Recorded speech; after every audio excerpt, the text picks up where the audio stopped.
Vasudevaya. Om Namo Bhagavate Vasudevaya. Om Namo Bhagavate Vasudevaya. Om Jnana Timirandasya Jnananjana Shalakaya.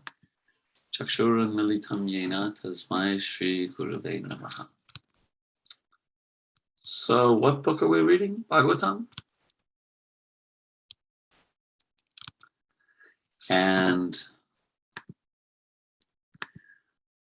we are on chapter 10, the birth of, chapter 3, the birth of Lord Krishna, and verses 36, 37, and 38.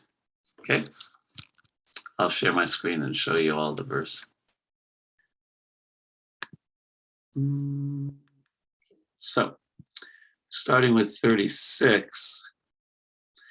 So, again, following, it's continuing the theme, actually, the theme about austerity. And so what happened, I was reading, this verse 36, which talks about, there's the word tapa, austerities. And then the next verse is all about, the first part about it is about, you see, devotion and austerity. So I thought, I'm going to give a whole class on austerity. So I started getting kind of ready for that.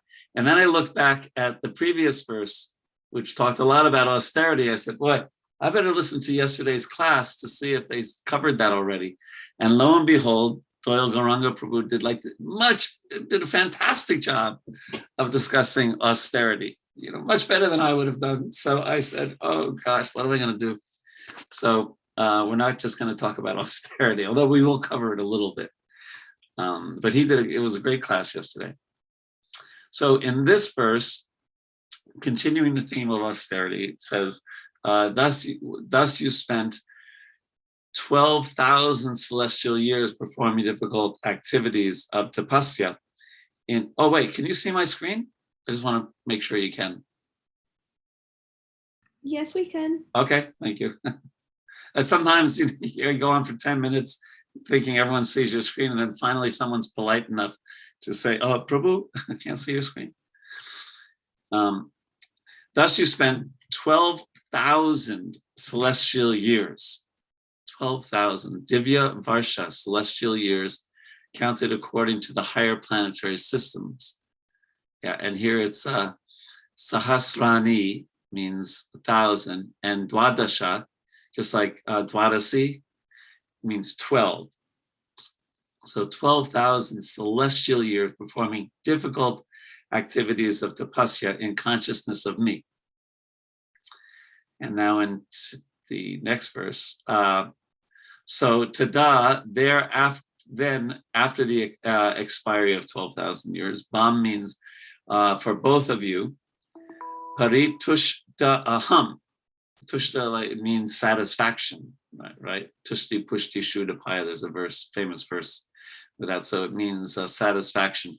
I was very much satisfied, so Krishna was very much satisfied.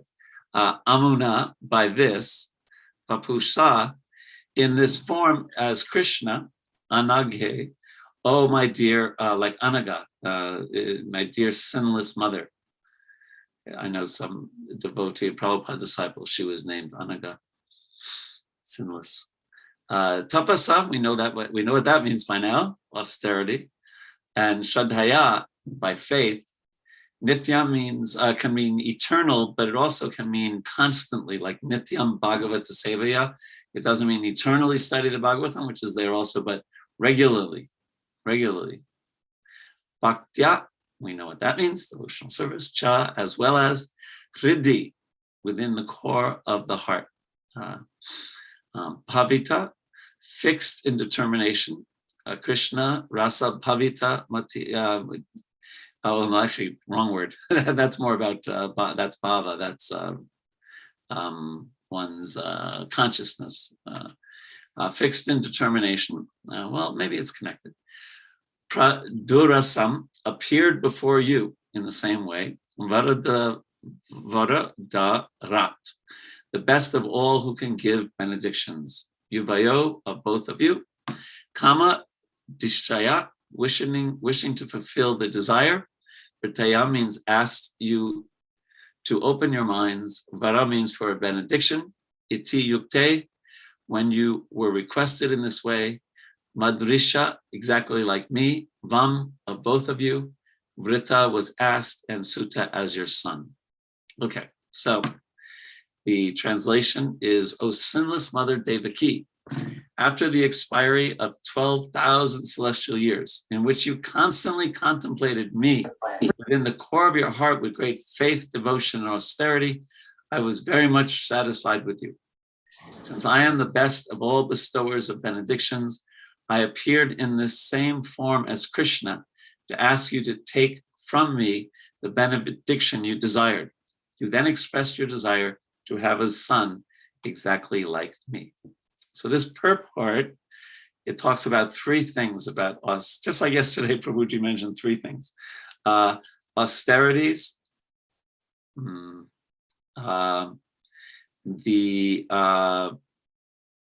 first about the time factor, then austerities, and then about Lord Chaitanya. So I'm going to try to figure out a way to combine those three. So purport begins about time. 12,000 years on the celestial planets is not a very long time for those who live in the upper planetary system, although it may be very long for those who live on this planet. Sutapa was the son of Brahma, and as we have already understood from Bhagavad Gita 8:17, one day of Brahma equals many millions of years according to our calculation. Sahasra Yuga Paryantam Ahor Yad Brahmano Vidu. So that's the point about time. And yeah, time is, let's see, I guess I'll do this. We'll take each section and then try to combine them. So now that's not what I wanted to show you. That's about austerity. So anyone know what that is? Or who this lady or gentleman is? A mayfly? Oh, yes, very good. Yes. And do anyone know how long they live? The male, once they 15 minutes. Yeah, well, okay, you tripled their life. They said it could be 5 minutes. Yeah, let's give you. We'll be liberal.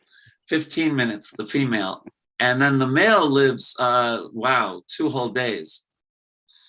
And we get these. By the way, we get these in Vrindavan, and they come out by the thousands. And by the next morning, they're all dead on the ground, and it's actually kind of gross. You have this crunching feeling as you walk because they're everywhere. But anyway, they live a very short lifetime. And compared to Lord Brahma, he lives, let's read about this in 8:17. This is from the purport. The duration of the material universe is limited. It is manifested in cycles of kalpas. This was in the verse today. A kalpa is a day of Brahma, and one day of Brahma consists of 1,000 cycles of 4 yugas or ages, Satya, Treta, Dwapara, and Kali. These 4 yugas rotating 1,000 times comprise one day of Brahma, and the same number comprise one night. That's only one day and night. And Brahma lives for 100 of such years and then dies. These 100 years by earth calculations total, drum roll please, 311 trillion and 40 billion earth years. By these calculations, and then listen to this sentence. When I read this when I was, many, many years ago when I was becoming a devotee, it was like, as we would say in the 70s, it blew my mind. By these calculations, the life of Brahma seems fantastic and interminable, but from the viewpoint of eternity, it is as brief as a lightning flash. Just let that kind of settle into your consciousness a little bit. Lord Brahma's 311 trillion, 40 billion years, from the viewpoint of eternity, is as brief as a lightning flash, and we are eternal. In the causal ocean, there are innumerable Brahmas rising and disappearing like bubbles in the Atlantic. Brahma and his creation are all part of the material universe, and therefore they are in constant flux. Whew. So time is relative, because this fella feels like he lives 100 years, just like this fellow, or this great soul. Sorry, it's Lord Brahma. And our duration of life. So every time is relative. Time is so relative. Yeah, it's totally relative. So let's go back to the purport now. Hear a little bit about tapasya. We should be starting right here. We should be careful to understand that to get Krishna as one's son, one must undergo such great austerities. If we want to get the Supreme Personality of Godhead to become one of us in the material world, that requires great penance. But if we want to go back to Krishna, we need only to understand him and love him. Isn't that a nice verse? We need only to understand him and love him. Through love only, we can very easily go back home, back to Godhead. That we should repeat that sentence, right? Through love only, we can very easily go back home, back to Godhead. Lord Sri Chaitanya Mahaprabhu therefore declared, Prema Pum Arto Mahan. Love of Godhead is the highest achievement for anyone. And gets into a little explanation of this. As we have explained, in the worship of the Lord, there are three stages: Gyan, Gyanamayi, and Rati, or love. That was in a previous verse. Sutapa and his wife Prishni inaugurated their devotional activities on the basis of full knowledge. They weren't in love yet, the Gyanamayi. Gradually developed love for the Supreme Personality of Godhead. And when this love was mature, the Lord appeared as Vishnu, although Devaki then requested him to assume the form of Krishna. To love the Supreme Personality of Godhead more, we want a form of the Lord. To love the Supreme Personality of Godhead more, we want a form of the Lord like Krishna or Rama.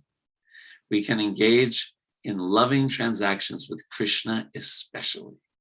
Prabhupada's giving a hint there about Vrindavan. So, although Prabhuji covered tapasya so well, I'll just give you my favorite verse on tapasya, and you'll see why in a second, why it's my favorite. Let's see, it's on this PowerPoint. It's a beautiful verse. And even I'm not great at Sanskrit, but it's very poetic. Aradito yadi haris tapasat tapakim. Naradito yadi haris tapasat tapakim. Antar bahir yadi haris tapasat tapakim. Nantar bahir yadi haris tapasat tapakim. And listen to this it's great logic. If one is worshiping Lord Hari, what is the use of performing extraneous penances, right? You already love Krishna. What else do you need? And if one is not worshiping Lord Hari, no such penance will save him. What's the use of the penance if it's not connected with Krishna? If one can understand that Lord Hari is all pervading within and without, what is the need of performing penance? And if one is not able to understand that Hari is all pervading, all his penances are useless. So therefore, don't perform any austerities. No, that's not the exact conclusion. But in connection with bhakti, and this was the point that Doyle Gauranga Prabhu was making yesterday, that our penances should be connected to helping us advance in Krishna consciousness, and not just kind of whimsically. Where is that verse from? It's from something called the Narada Pancharatra. And it's quoted, Srila Bhakti Siddhanta Saraswati Thakur, Prabhupada's guru, really liked that verse. So there you go. So we'll finish this purport, and then we'll try to connect all this together. Let me share my screen. to end this purport. Now we hear about Lord Chaitanya. In this age, we are all fallen, but the Supreme Personality of Godhead has even that sentence, that half of a sentence, is something to meditate on. In this age, we are all fallen.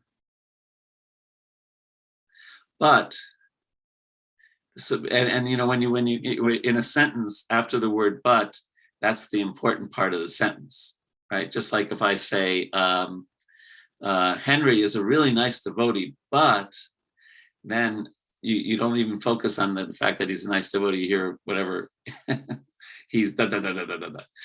So here in this age we are all fallen. Okay, what else is new? But the Supreme Personality of Godhead has appeared as Chaitanya Mahaprabhu to bestow upon us love of Godhead directly. This was appreciated by the associates of Chaitanya Mahaprabhu. Rupa Goswami said, and this is such an important verse, Namo Mahavadanyaya Krishna Prema Pradayate, Krishnaya Krishna Chaitanya, Namne Gora Trise Namaha. In this verse, Sri Chaitanya Mahaprabhu is described as Mahavadanya, the most munificent of charitable persons, because he gives Krishna so easily that one can attain Krishna simply by chanting the Hare Krishna Maha Mantra. We should therefore take advantage of the benediction given by Sri Chaitanya Mahaprabhu. And when by chanting the Hare Krishna mantra, we are cleansed of all dirty things, Chaito Darpana Marjanam, we shall be able to understand very easily that Krishna is the only object of love. Kirtanad eva Krishnasya mukta sangha param brajat. Therefore, one need not undergo severe austerities for many thousands of years. That's that verse we just heard. One need only learn how to love Krishna and be always engaged in his service. Seva mukhe jivado swayam eva spuratyada. That means you serve Krishna beginning with the jiva, the tongue, by chanting and taking prasadam. Then one can very easily go back home, back to Godhead. Let's emphasize this word. Then one can very easily go back home, back to Godhead, just by chanting and taking prasadam, and and sharing Krishna consciousness with others. Instead of bringing the Lord here for some material purpose, to have a son or whatever else, if we go back home, back to Godhead, our real relationship with the Lord is revealed, and we eternally engage in our eternal relationship. By chanting the Hare Krishna Maha Mantra, so there's that eternal again, right? The Lord Brahma's 311 trillion years is a lightning flash in eternity.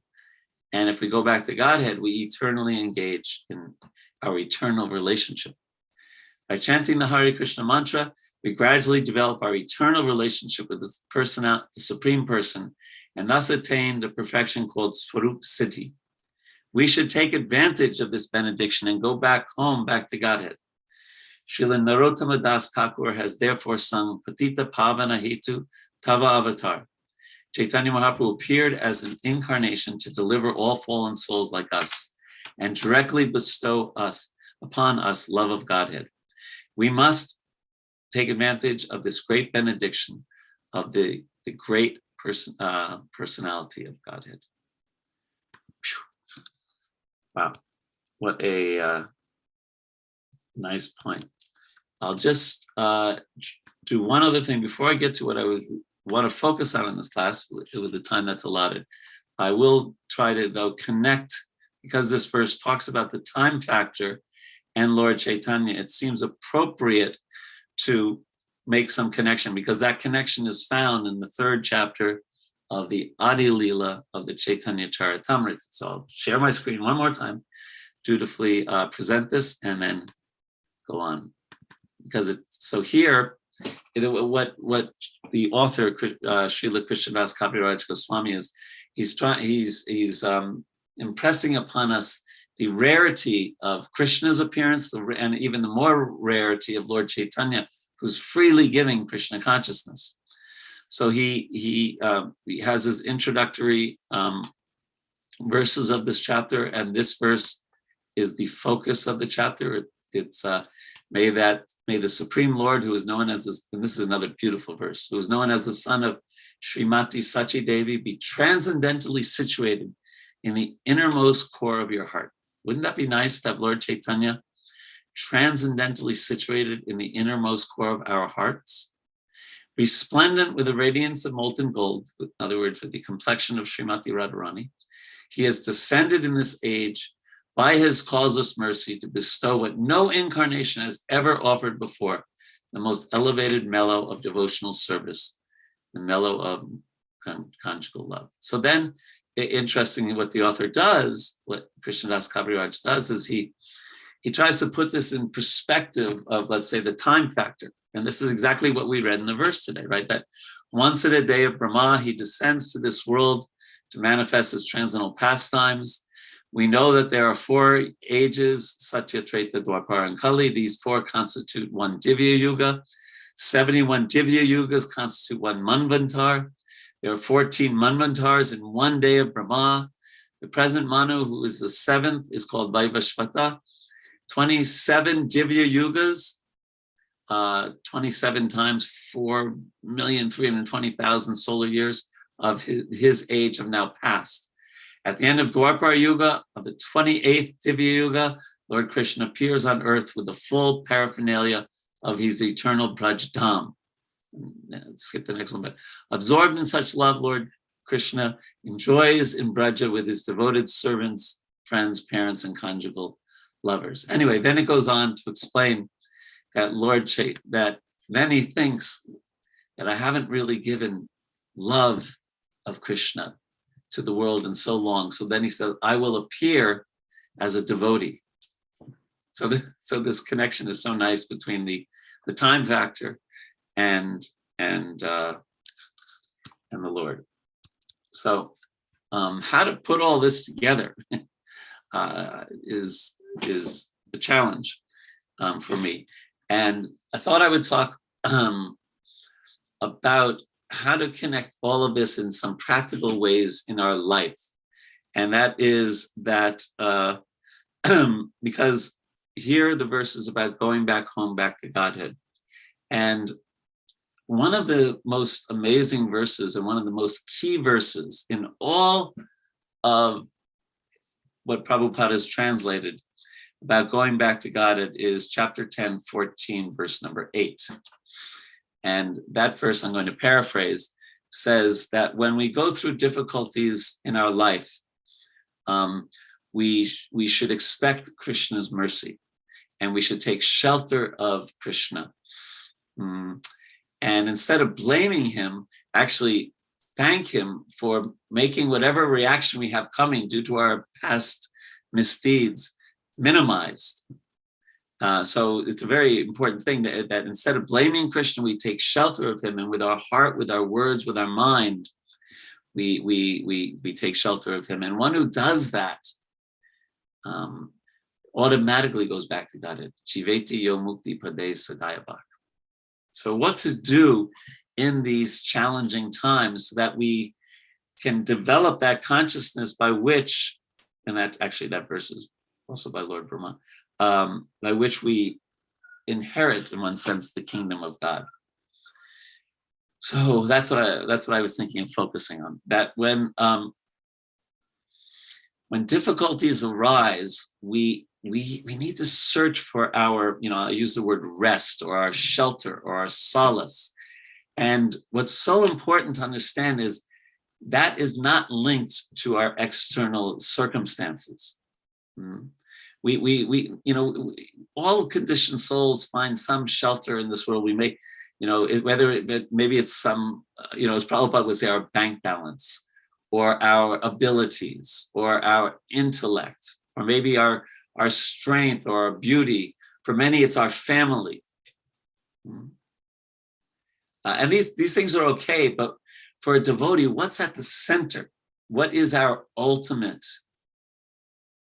shelter? And when difficulties arise, we really have to work at making that deeply Krishna. The key is in all of this is the internal condition of our heart. And if that is there, let's just put it that, if that is there, then we don't become shaken by circumstances, by the upheavals that have to happen. There's definitely going to be upheavals in life. So when life seems out of control, we tend, at least I tend, to want Krishna to help with the externals. And rather what's happening is that we really need to work on what's going on inside. We need to get into a prayerful mood, and through prayer relinquish our hold on circumstances that are beyond our control. We in one sense, we offer our circumstances and our illusory control of them to Krishna. And the amazing result is, even though what's happening around us may be like really troublesome, the result is inner peace.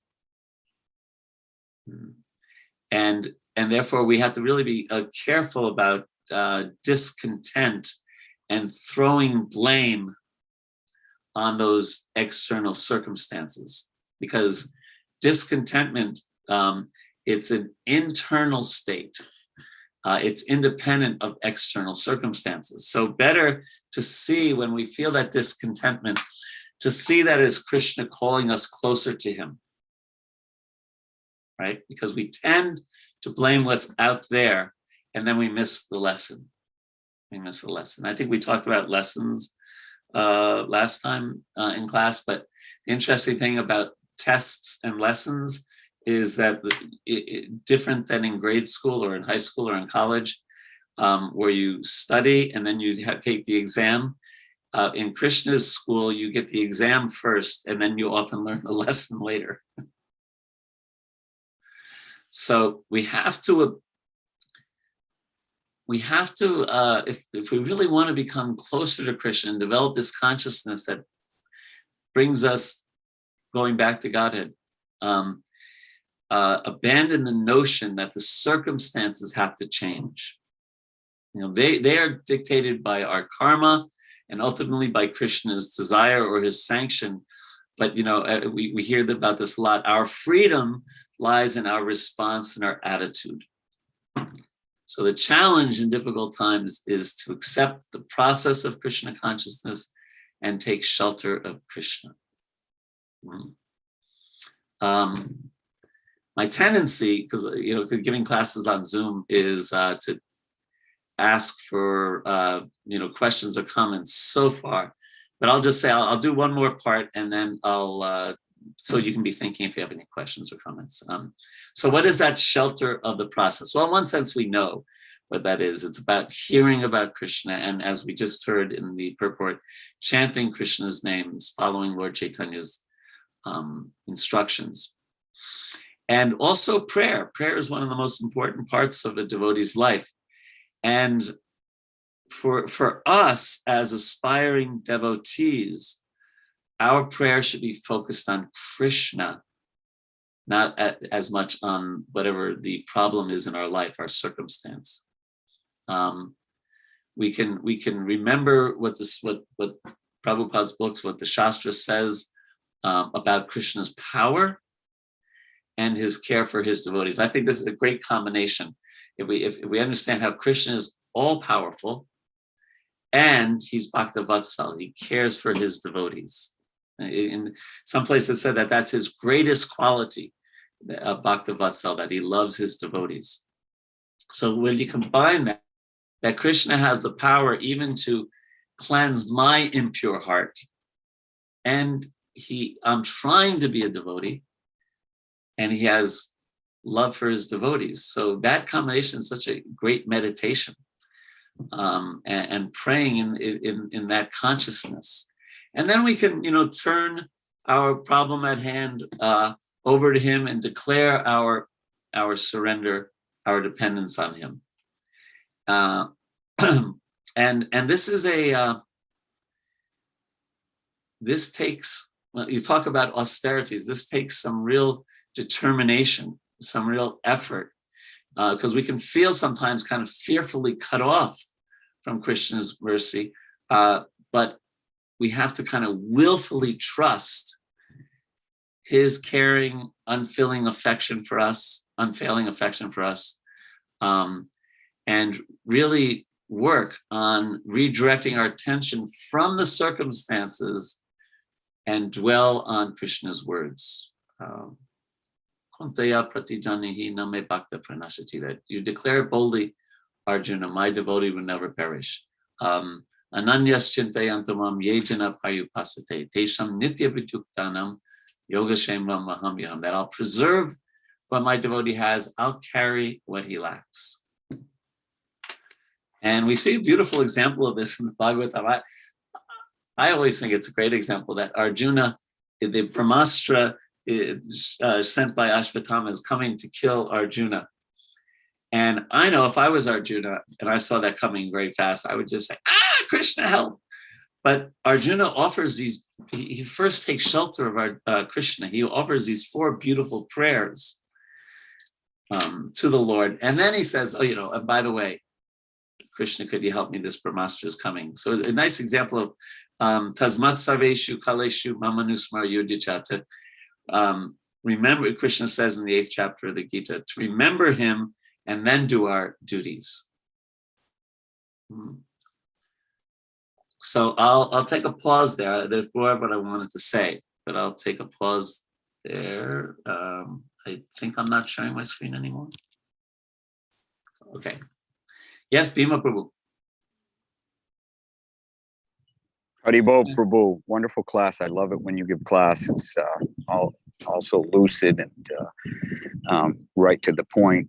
I did have a question in regards to this line between the dependence upon Krishna. Of course, Arjuna was depending upon Krishna on the battlefield, and Krishna had the reins, and Arjuna did want to just go off and meditate and leave the battlefield, because after all, it was a material kingdom, so to speak. Can you hear me okay, by the way? Yes. We hear the wind, but that reminds us. Okay, all right, sorry.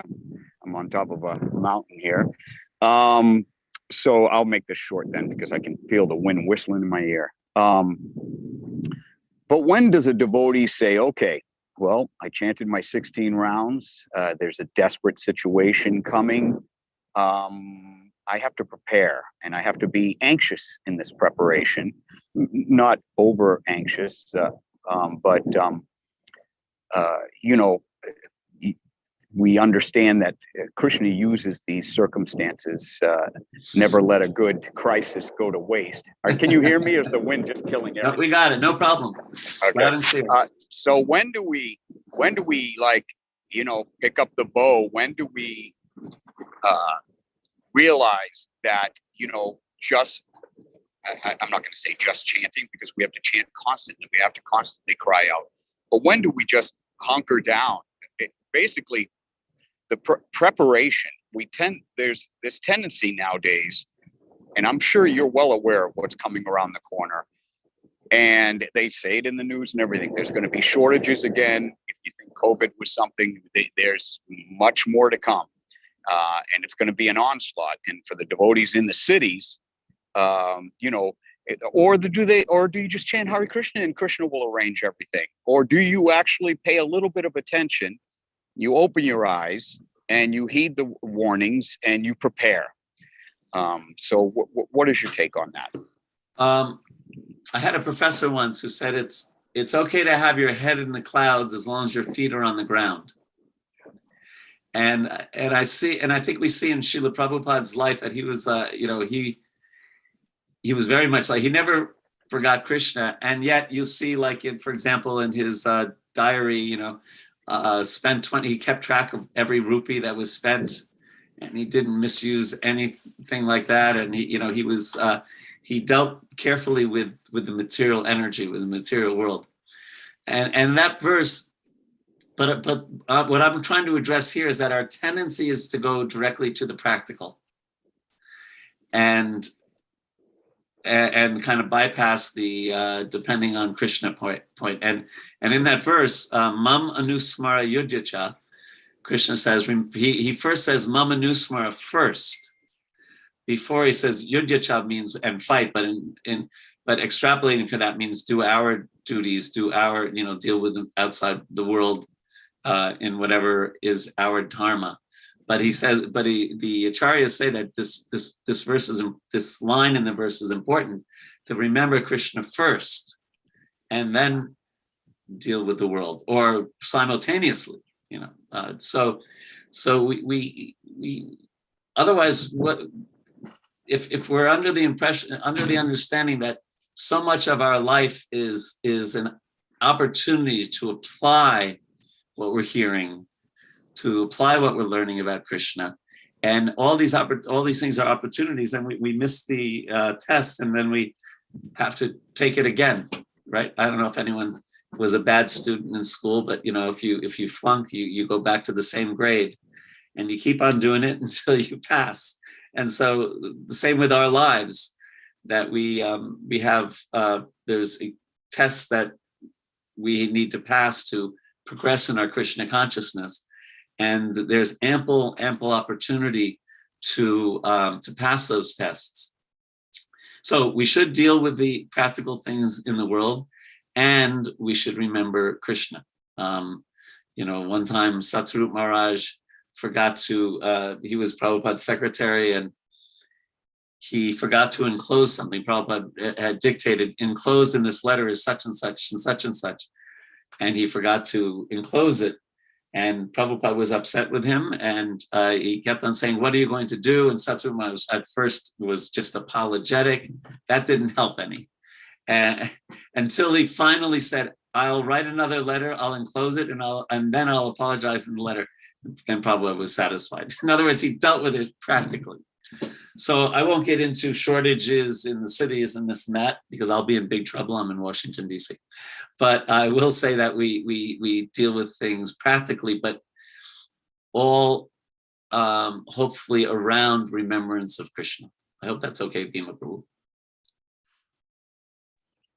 Yes, it is, because the tendency is, of course, when one becomes anxious, of course, Ma Suchaha, have no fear. Anxiety is the sister of fear. I just made that up, by the way.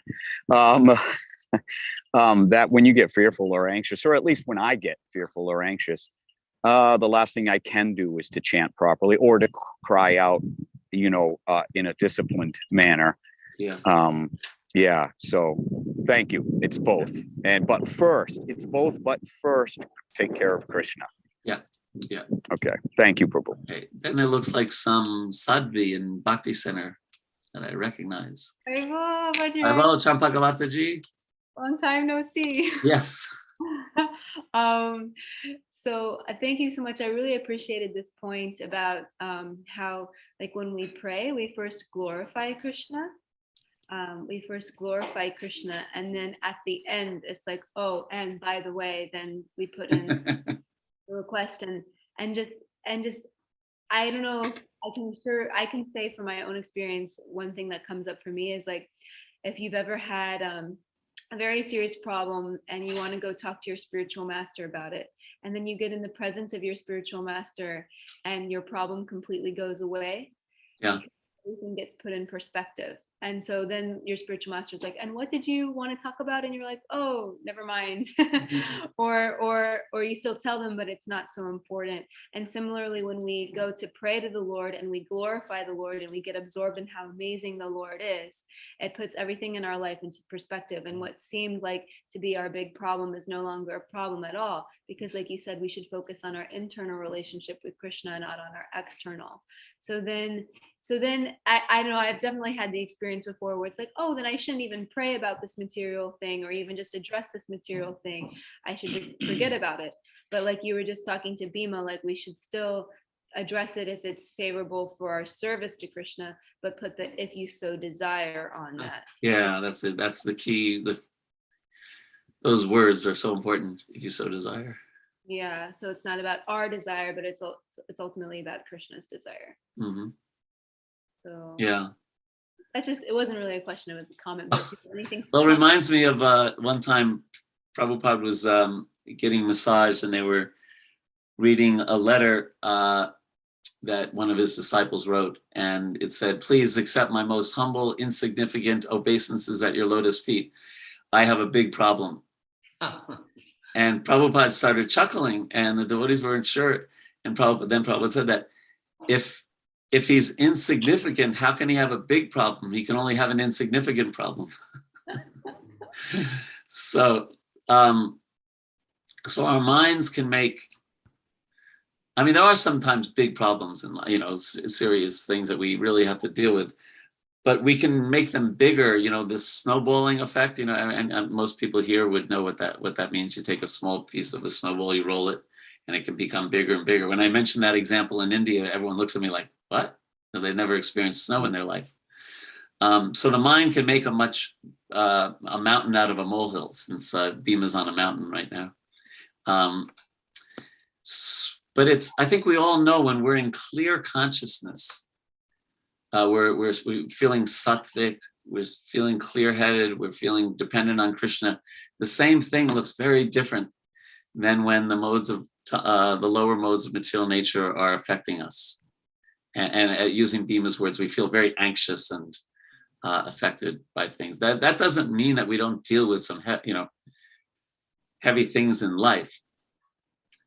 I also found that, in my work in conflict resolution, the number 2 cause of conflict in the world is unclear expectations, right? Whether it's in a marriage, or 2 people living in a room in an ashram, or joining a temple, or or in the job at work, whatever. We have expectations, and often they're not explicitly stated. What's number 1? I'm not going to tell you. You have to ask me to give class again. So now you threw me off. Now I can't remember my point. That's what happened when marriage itself is number 1. Yeah. So unclear expectations. Where was I going with that?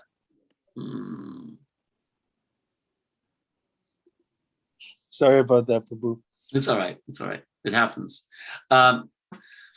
I'll have to go back to it, because unclear expectation. Oh yes, I got it.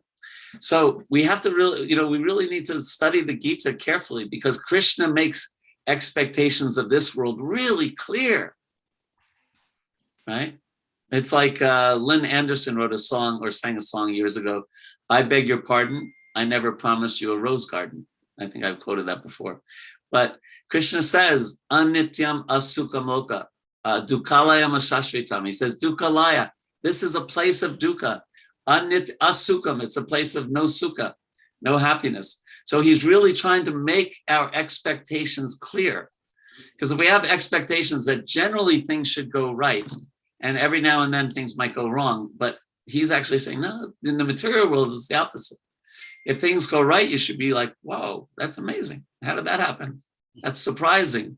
So if we have our expectations of this world kind of clear, that can help a lot also. And I know for myself, I'm kind of an optimistic person by nature, and a bit of a 7 in the Enneagram. And so and a little happy-go-lucky. And that can be problematic sometimes, because I have to remember Krishna said, no. So our tendency sometimes is to blame Krishna, but Krishna, he already said, I never promised you a rose garden in this world, right? So I think class is supposed to end now.